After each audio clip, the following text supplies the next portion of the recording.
This is Daily Armenia, CivilNet's daily news digest. Here's what's making headlines in Armenia today. Armenian Foreign Minister Ararat Mirzoyan publicly addressed the ongoing trials of Armenian detainees in Baku for the first time in an international forum, speaking from the podium of the United Nations Human Rights Council in Geneva yesterday. At this very moment, sham trials are being conducted in Azerbaijan against 23 Armenian individuals who have been arbitrarily detained, disregarding human rights standards necessary for due process, Mirzoyan said. Among those currently facing trial are 3 former presidents of the Nagorno-Karabakh Republic and its former cabinet leader Ruben Vardanyan, who has been on hunger strike since last Wednesday to protest against pressure and illegalities directed toward him.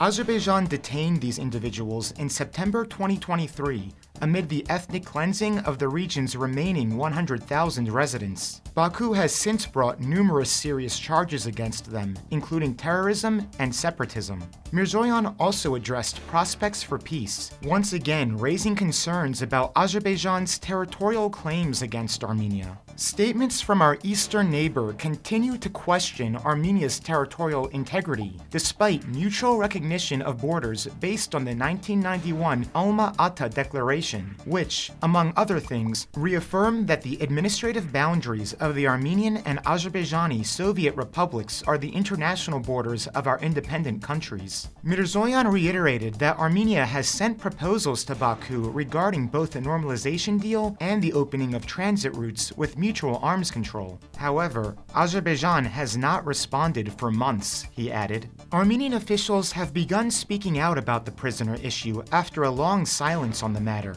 with Prime Minister Nikol Pashinyan explaining he has avoided making public statements as it could result in harm against the captives. Meanwhile, in Yerevan, Deputy Foreign Minister Payrur Hovanesyan announced today that Armenia is seeking active European Union support for the release of Armenian prisoners held in Azerbaijan, calling their continued detention shameful from any perspective, whether legal or judicial. Speaking at the Armenia-EU Parliamentary Partnership Committee meeting in Yerevan, Hovanesyan expressed gratitude for previous EU assistance, while noting that its mediation format is currently not functioning effectively. The deputy minister revealed that discussions have taken place regarding the involvement of the new president of the European Council, Antonio Costa, who is anticipated to visit both Armenia and Azerbaijan in the near future.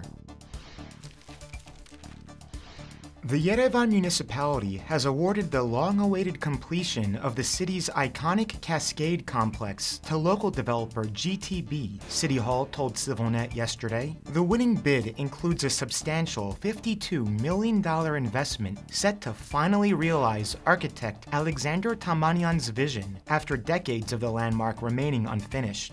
In 2023, GTB made headlines for its attempted construction of a metallurgical plant in Yerevan, a village in the Ararat region near the border with Azerbaijan's Nakhichevan exclave. However, repeated Azerbaijani gunfire put the project at risk, ultimately forcing its relocation further from the border. Sona Tevanyan, advisor to the mayor of Yerevan, stated that once construction is completed, the new section will link the existing part of the cascade with the observation deck above it, filling in the decades-abandoned gap between the two. GTB Holdings is co-owned by Indian-American Bobby Kang and Nono Sargsyan, the niece of former Prime Minister Vasgen Sargsyan, a renowned general of the First Nagorno-Karabakh War, who was killed during the October 27, 1999 shooting in the Armenian parliament.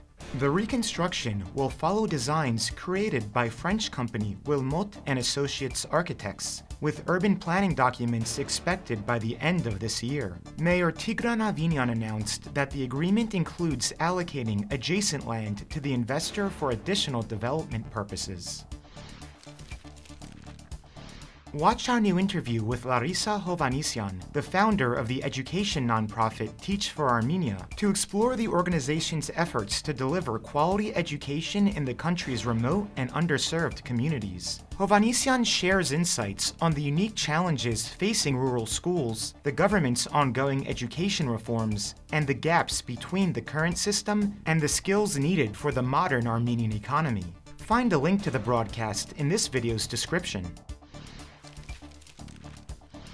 And finally, the CivilNet number of the day is 91.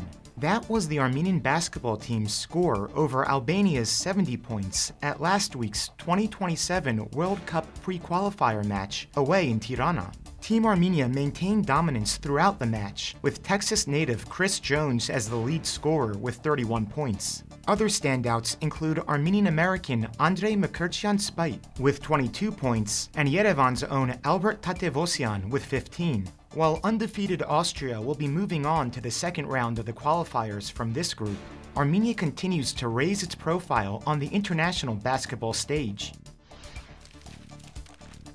And as always, please follow CivilNet for the latest news and independent reporting from our contributors on the ground here in Armenia.